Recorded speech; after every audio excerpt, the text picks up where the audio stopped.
Hi, I'm Brian Hardin with lifesusermanual.com, and I'd like to speak to you today about the 4 problems in the world.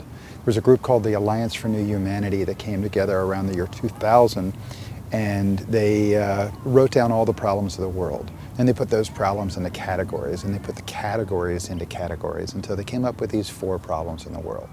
And they're in no particular order. Number 1 is ecology, number 2 is economy, number 3 is war, and number 4 is what I call isms, or personal preferences.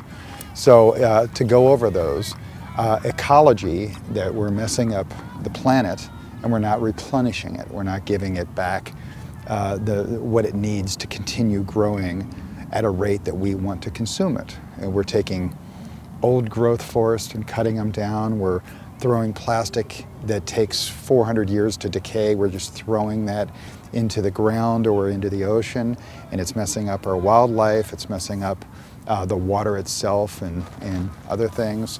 Styrofoam takes 300 to 500 years to displace, and on and on. So we can think and work better with our ecology to make that work. Economy is number 2 that I just mentioned.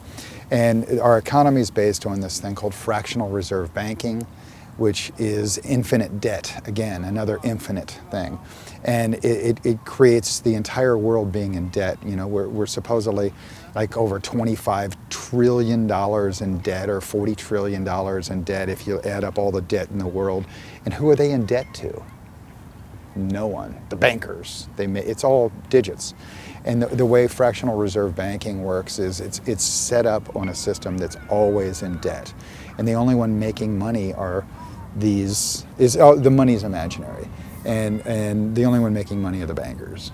So we can change that and get our system out of being constantly in debt into where people have less stress on them.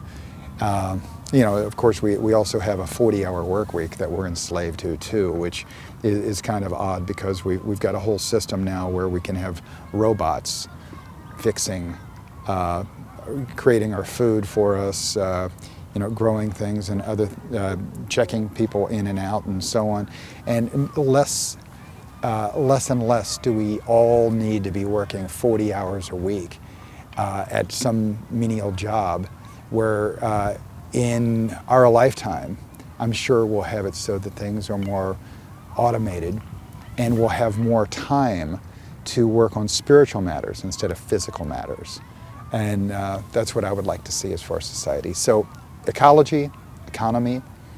Number 3 would be war or violence. And it starts with the way we treat children. Quite often we say, don't hit, and we hit them. Don't hit. And it's kind of a backwards version of a lesson for people to be hit and told not to hit.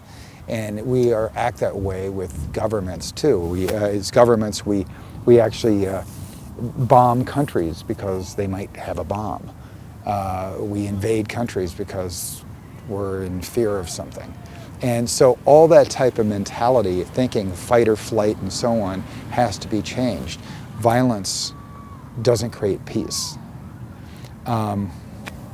So love is what creates peace, but we'll get to that here in a second.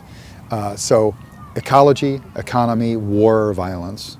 And the 4th one would be what's called isms, or what I call isms, or personal preferences.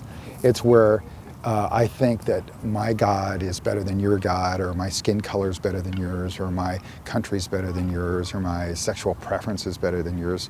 And because you're different than me, I hate you. And this weird old caveman, old paradigm, old pattern mentality is going away with the children. And we have to break that and not reinstill this old fear and hatred that comes from those personal preferences.